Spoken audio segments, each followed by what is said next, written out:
Spoilers, I'm stronger and better at climbing, but I've been doing it for longer. True. So I'm at Euston Wall this week with Sam, the cameraman, and this episode we're going to be finding out the differences between a V5 climber and a V13 climber. That's all, that's the video. We're going to explore like the actual differences though. We're going to start off by measuring finger strength, and then we're going to do a little bit of climbing, and we're going to do some really close comparisons with my special coach vision as to exactly what the differences in how we move are, not just our levels of strength. I expect that I'm probably going to have stronger fingers. Yeah. Seems reasonable. The interesting bit though is when we look at the climbing stuff, I think although I'm stronger, we're going to see that I'm using less strength for the moves that we're doing, and that'll be the really interesting bit. Yeah. Let's get to it. All right, cool, let's do it. I don't really hangboard at all. And I've never, really? No. You don't hangboard? No. At all? No. Okay, fine. But yeah, I have in the past. The longest I've ever hangboarded for maybe like 3 months of consistent hangboarding, and that was about 7 years ago or so. Aside from that, I just climb a lot, do a lot of board climbing. That does a lot for finger strength. No excuses for you. Fine. I also say that I've never added weight to any kind of hangs before, so this will be interesting. Well, let's go really slowly and carefully. Yeah, we're gonna hang off the 20mm edges with 2 hands. Oh god. How much weight can we add? Wait, we're adding weight to this edge? Yeah, man. Okay. I've seen you climb. You're gonna be fine on that. I think any grip type you like, whatever you're most comfortable with, we'll start at body weight and we'll take it in turns timing. I think we've got to have feet off the floor for 5 seconds for it to count. Okay. What would people want to look out for if they want to do this at home? Mostly the done thing would be at home. You can't completely avoid the risk of injury, but you can minimise it by warming up thoroughly and probably avoiding, fully crimping it. So no fully crimping. Cool. Any rules on where your thumb is here? Can you touch? You can't touch the bottom with your thumb because that adds like a bit of a pinch. It adds a little bit. I mean, I'm probably going to have my thumb like down here somewhere. You're not allowed to like nestle into the corners. If I go like way into that corner, I can even like take a finger out and it kind of feels fine. Just because you're in the corner you just get like so much friction out of that corner. So we're going to be like pretty strict on away from the corners, just in the centre. Fine. Yeah? Let the finger strength test begin. I'll start the time when your feet come off the floor. Yep. 1, 2, 3, 4, 5. 1, 2, 3, 4, 5. Hooray! We did Nice, it. let's go. Okay, cool, next one. What are you adding first? Should we start off slowish and we'll add 10 to begin with? Doesn't sound slow, but I'm entering into the unknown here, so we'll see. Let's work out the best way of doing this. Intimate moment. Get through here. Alrighty. Yeah, come on. 3, 4, 5. Excellent. Nice. How was that? Felt like I could do a bit more. Nice. 2, 3, 4, 5.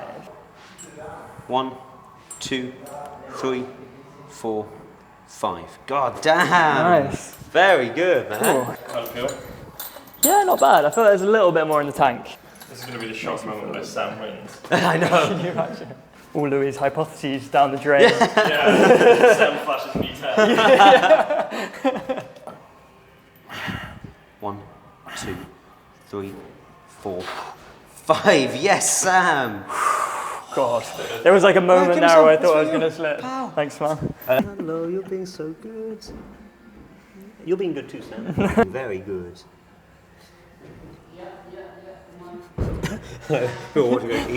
Alright, 60. Nice. 2, 3, 4, 5. Nice, man. Harder. Yeah. If anyone does try this at home, it would be cool if you do. Comment, put your highest grade, and then how much you added in the weight, and we could have a little look down the comments and see how it all I compares. wonder if anyone's done this sort of thing before, where they like collect all the data of people's finger strength and then compare it to the grades they class. Novel, completely novel. This is game time now, I think. We're approaching droppable weight. Oh, let's see. Oh yeah. Yeah, I feel that. Go. 1, 2. Have a rest and try it again. Yeah. Go on, what were you thinking? Is 3-finger drag I think it's got to be 4. Okay. Yeah. Just to explain what I know about it. crimp position like that puts more strain on the pulleys, which like tie your tendon to your finger, because the tendon's like pulling against them like that. And usually if people get a pulley injury, it's because they're in that grip position and they're pulling like really, really hard. So obviously you go like, okay, well that means open hand, where you just like drag like that. That should be completely safe, right? When I do this, I'm more like hanging off my skeleton than I'm actually using any strength. It's not more dangerous than crimping, it's just, I don't think we should try really hard in this position because it's harder to know our limits. Okay. Yeah, because when I was doing it then, I just, like my pinky just like popped off basically. And it felt like it was kind of just slipping. It wasn't like my forearms were like, no, drop it. It was like just my pinky just came off. Maybe I'll give it one more go. Let's see. Go on, Sam. Wait, I'm not ready at all. Okay, but now I'm ready. Yep. 1, 2, 3, 4, 5. Yes! Come on! Oh, what happened? Because the pinkies there just felt so much more secure, and that was what was holding me back, I think, before. Let's go. This would be 200% This is for me now. 200%, Yeah. This is 65. Oh, yeah, I'm go. 65. Yeah. I didn't even need to use my calculator for that one. Actually, the perfect height. Just have a sit down now. Okay. Nice, man. Come on. 1, 2, 3. Come on. 4, 5. Yep. Nice. Okay, I think I can do more with a bit more rest. Nice. Nice. Come on. 1, 2. Come on, man. 3. No, 3 seconds was good, but I think that's me at 65. 200% for me. No, that's not bad. Pretty good. Down. Right. Now let's go and do some climbing. Let's do it. Now we're warm. Okay. Finger strength test complete. Well done, Sam. Thanks, Very man. impressive. But now the interesting bit. I've picked 3 different climbs, all of which are below your max level. So I think we'll be able to do all of them. Hopefully. And then the interesting bit is we're going to sit down together and have a look at them afterwards, and then we'll talk about what the differences are that we see. I hope, because I've been climbing a lot longer, that we'll see that I'm doing just little subtle things, which mean I'm applying less strength than you are, despite having more. Yeah. That's what I'm expecting though, but the plan we've got is I've picked a powerful overhanging one, that V4, red one behind us, a technical balancy V4, which is the blue one over here, and then a dynamic V4, which is over there in the other room. We're not going to watch each other climb them. Yeah. I'm going to go into another room, you climb this one, then we'll switch places, I'll climb it as well. Cool. And then we'll sit down together afterwards and look at the videos together. Sounds good. Choose, man. I'll start with powerful, why not? Let's do it.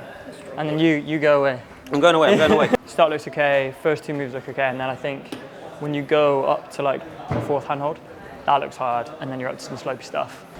Let's give it a go. Haven't tried it yet, so I probably won't flash it, but we'll see.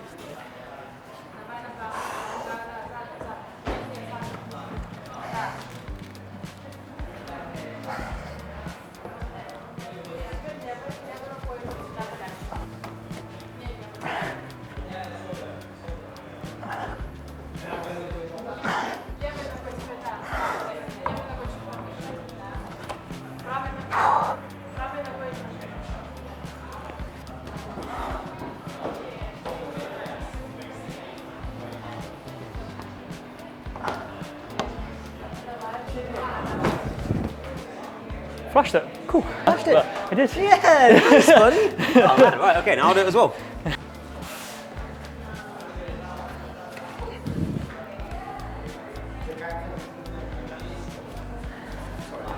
Okay then. Cool. Next. Yeah. Warm up complete for Louis. What do you feel? This one looks probably the hardest to me. I think it looks quite like delicate, quite precise. Like definitely like quite a bunchy heel in there. Some weird pinchy holds that I barely ever use. So we'll see.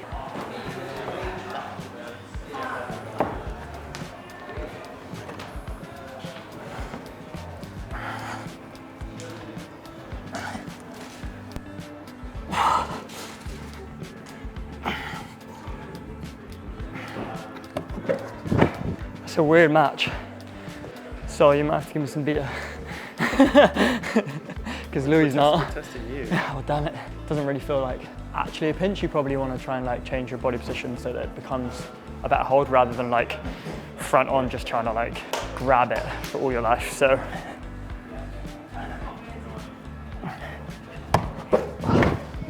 that's annoying. There you go.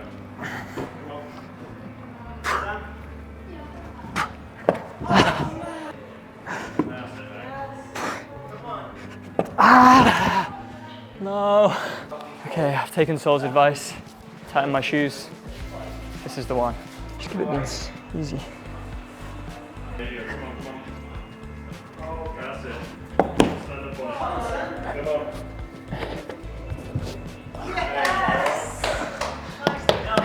Yes! The tightening the shoes helped. It's good advice.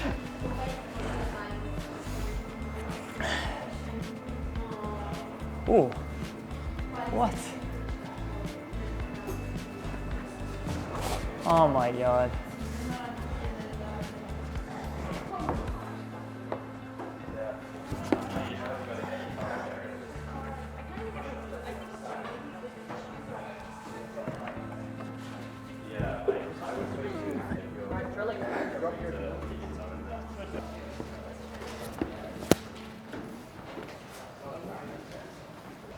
Okay, so now the interesting bit. Now let's have a look at the videos of each climbing it. Yep. I was facing the other way, so I don't know how you climbed any of them. You want to start with the red one, and then we'll play this? This is where you're going to let's have a look. say very badly. One of the things we can look at in terms of efficiency is how long you were on the boulder compared to how long I was on the boulder. Yeah. I think you were on there for longer. One, because you used a sequence that took slightly longer. Yeah. And that means like a little bit more time and energy used just hanging off the holds. Yeah. The other reason that it took a little bit longer though was that you were often stopping to like just fix little placements with your hands and feet. Definitely.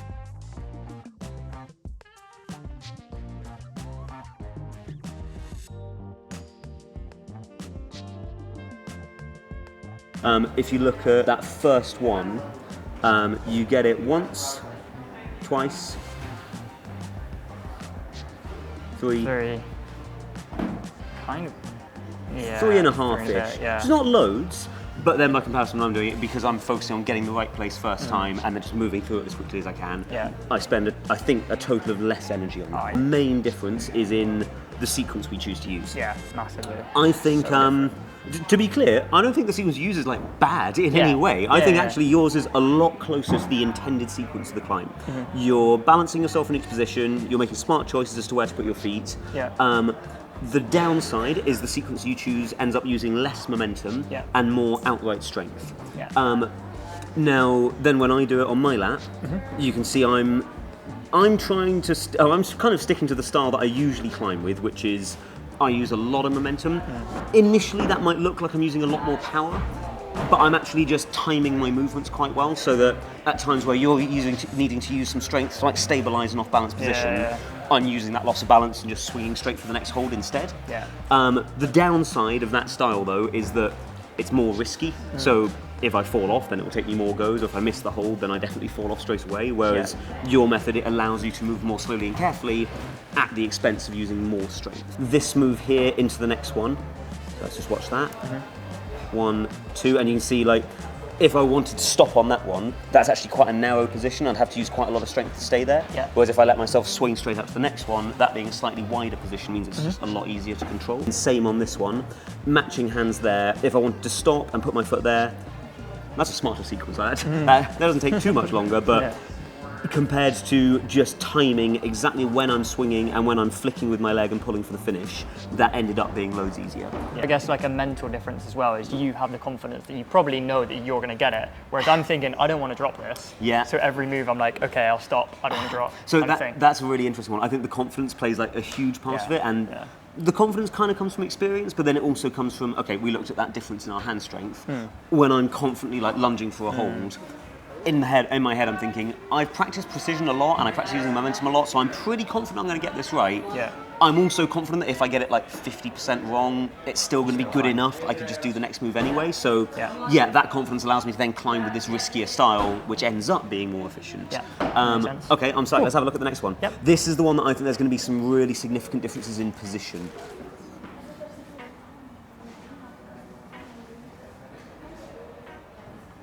Oh, okay, interesting. Oh, you're on the heel. Yeah. Oh, go on. Oh my god, you still did it on the heel. Yeah. And oh then my god, wow, how did you do that? Whoa. What did you do? I don't know. How did you get off the heel? I don't know. I thought you were trapped. So did I kind of just Hang on, I need to see what you did there. Oh my god. Bam! Yeah, okay, that's that's like a little hop. Man, that was really impressive. It felt pretty nice. desperate, but oh man, you did it though. God, well done. Let's go through it move by move. So we actually, interestingly, different to the last climb. Yeah. We put our hands and feet in the same places at the same time. We use the same sequence, Yeah. but it's actually still like really, really different.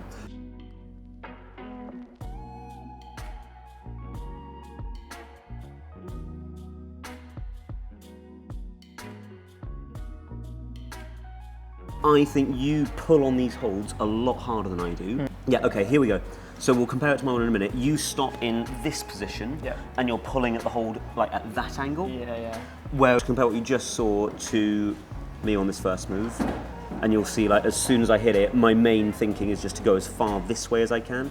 Yeah, look, you see I come like all the way back to there. Yeah, and your left foot comes like back. Yeah, exactly. Second difference, which I think probably stood out to you, is bringing the heel up versus bringing the toe up. Yep. Big difference. I think. Okay, so the heel, although it's easier to get up at first and it's easier to rock over onto it, after you'd put loads of weight on it and after you'd stacked like your hips and your chest over it and got all the weight sunk into it, you then realised, I can't rotate on this at all and I do need to rotate on it. Yeah. So you did one of the most impressive things I've seen all week. Somehow just hopped in the air and changed it to the toe, which, man, so impressive did that. I managed to avoid that completely because I just go straight onto the toe. Yeah. That's not necessarily better though, because, okay, so from all my experience with climbing, that if I rock over onto a heel and then I put all my weight onto it, I'm not going to be able to turn it at all. And so I'd rather stand on my toe. Yeah. That means I basically never ever practice doing it on my heel, and I really don't like doing it.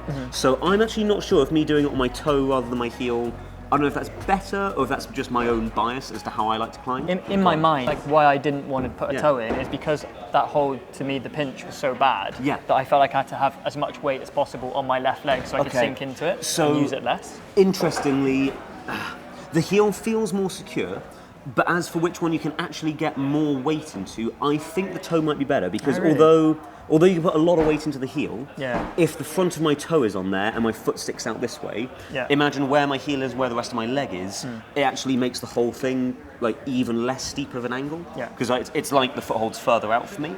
But yeah, you've noticed the main difference is how hard it looked each of us were using that pinch. Yeah, like that's insane. So yeah, I agree. I barely felt like I was using it. I was mostly just passing it across my chest and using it for a bit of balance, whereas you look like you were having to squeeze the life out of it when you're going to come off. So okay, let's because obviously the difference there isn't how hard we're squeezing it. You are squeezing it harder than I am. So let's find out why that is. Yeah. Oh man. Okay. Yeah. So all the weight on the right arm when you get it first. Yeah. And then there's this slight downside of having the heel on, I think. Yeah, you've got a fair amount of weight on the heel, but you are having to put a lot of weight into that pinch because the heel is still about, what, like half a foot to the left of your centre of gravity? So there's a decent amount of weight on it, but not as much as if we look at comparatively what I do on this. I grab the pinch first, like you did. You can see before I bring the right hand in, I've got everything in a direct line like that. It's as close as it could be to a no hands position. So that when I grab that one, I'm not having to rely on it too much. I'm just using it for balance. Seeing that angle is just really cool because it's like so uniform in that like. It is something I've like specifically made myself practice because I know a common thing that I used to do, and I see a lot of climbers do when I'm coaching them. If they're doing a rock over move, they'll start rocking over. Then as soon as they get close enough to reach the hold, they'll start reaching for it. But because they haven't finished the rock over, they haven't yet got all the weight on their foot, so they'll reach for it. Then they're only on one arm, so they'll drop back a little bit. Then they fight really, really hard. So I've practiced it and like drilled it for years. That when I do a rock over move exactly like this one, I don't even think about trying to put weight into the hold until I've gone as far into that position as I can. And that, as we can see, makes it a lot easier because I'm just burning so much less strength holding that pinch. And then I don't think there's going to be much difference here. Nothing that significant here. And then last move exactly the same. I could have celebrated a little bit more. You did some good celebrating. Okay, last one, the best one, the dyno. I'm very excited. Okay, let's see what differences we find here. I think it's going to be exactly the same. Yeah, I think it's going to be pretty similar. Like we don't have loads of options, so not huge differences. I think the differences are quite subtle on this one. Again, we use a very similar sequence in that we both jump onto the volume, grab right hand then left hand. Slightly different in exactly the order we use the footholds to get to the finish, but results the same. I think my sequence is slightly easier because it just gets me a slightly easier reach and I don't need to move my feet too much afterwards. Yeah. Let's look at the main difference though, which is how we're doing that dyno. When I watched that, it wasn't super obvious to me. Yeah, it's a pretty subtle one, and actually I think the difference in how we do that move would stand out a lot more if the holds were worse. Fine. Man, you do that move really well. Yeah? Yeah. Okay. The only difference that I'm seeing when I do this move, I'm thinking about the body position I want to get to end up in, Yeah. and then grabbing the holds. Yeah. Whereas I think when you're doing it, you're thinking about grabbing the holds. Yeah, definitely. So if we look closely at your one, as you're doing the jump, you're already going for both of them, and the leg doesn't fully straighten. Like you're now like, if you don't catch these really, really well, Yeah. you're probably going to fall off straight away. Yeah. But you do catch them well, and then you stand up into it afterwards. Okay. Nothing wrong. Like it works fine because the holds are good. Then when we look at my one, we can see it's not that different. But I'm thinking about the body position I want to be in, which is holding that right hand and standing all the way up on the right foot. Only after I finish doing that do I then start looking for the left hold and then sinking into that. Yeah. So that basically means if the holds were worse, I think with your position, because you're not standing all the way up into it, you're then having to pull harder on the holds, which doesn't matter that much because they're really, really good holds. If they were worse holds though, you might not be able to pull on them hard enough, the move would still work. Yeah. Whereas with my method, because I'm literally just landing on them more gently, that means the move would continue working even as it got harder. And that's kind of like what you talk about when you teach dyno stuff, is where you're like standing up, hips into the wall, Yeah. and then as soon as you've like landed that, then you sink into That's it, exactly right? it, yeah. I And teach it like most of the time. Yeah. Man, really interesting differences. It'd be cool to come back and do that and try and do it exactly the same way as you did it, with practice. You can do it right now, Sam. You can do it right now. Let's do the outro and then you go and do it. Cool, Give us some yeah, practice. fine. Hey, we're all finished. Sam, that was so much fun. Thank you That so was much for sick. doing that with me, man. Yeah. So that was, fascinating. I think pretty much what we expected in terms of finger strength. Yep, I've got stronger fingers. I've been climbing a lot longer. Yeah, makes sense. But then for me, the really interesting bit was picking apart the details of what we saw and how we each climbed those boulders. Yeah. And as I suspected, it's not just stronger hands which allow me to climb harder. It's more experience with movement and knowing subtle differences in the sequences we use, the precision with which we get the holds, and the subtle choices in body positioning that we make that all leads to a drastic reduction in how much I'm actually using my hands. Yeah. And just strength in general, I suppose. The one that really stood out for me, I thought, was how we both did that move through the pinch on the blue. Yeah, and the that rock was over. really interesting. I Yeah, thought. I mean, it's cool watching it back and then seeing, I'm like, especially that dyno move, I watched it and I was like, oh, we kind of did that exactly the same. And then watching your leg just straighten and mine straightening after I caught the holds, that was like super cool to see. Yeah. And something I would not have seen at all. Because I think what's interesting about this stuff is, okay, when we look at it on climbs we both successfully did, then we're just looking at like, okay, yeah, we both did it, but you used a little bit more strength than I did. That on its own would add up over the course of a session and might mean that when you're getting onto harder climbs, you're already more tired than I would be, so you're already at slightly more of a disadvantage. Yeah. But then, okay, when we were talking about, the white dyno climb, I was imagining on harder climbs, you're probably already able to do them, but those subtle differences now mean you're not successfully doing moves that you are strong enough to do already. Yeah. Also, I think away from just like the physical aspects, the mental stuff, again, I didn't really think about. Yeah. The way in which you move with confidence. I know that you move with confidence. Yeah. But seeing it actually in action is just super It's cool. really interesting talking about how, moving that affects confidently actually uses less strength. Yeah. Whereas Yeah. moving hesitantly literally requires more strength and power and more time on the wall. Yeah. So cool. All kinds of interesting A lot of lessons. learning. Yeah, a lot of learning. So folks, if you enjoyed this, like the video, leave some comments. If you want us to do more of these comparison videos where we look closely at someone's climbing and talk about what I'm seeing from a coach perspective, I loved this. Like, I Me really too. enjoyed this. So I'd be really keen to do useful. more, but only if you enjoyed it as well. And if you want some training plans from myself and Neil Gresham, click that join button and don't forget to subscribe so we can do more videos like this. Right, I think that's everything I need to say now, right? Yeah, sounds perfect. good. Right, bye. Bye. You do a little spin. I just span, That's so cute.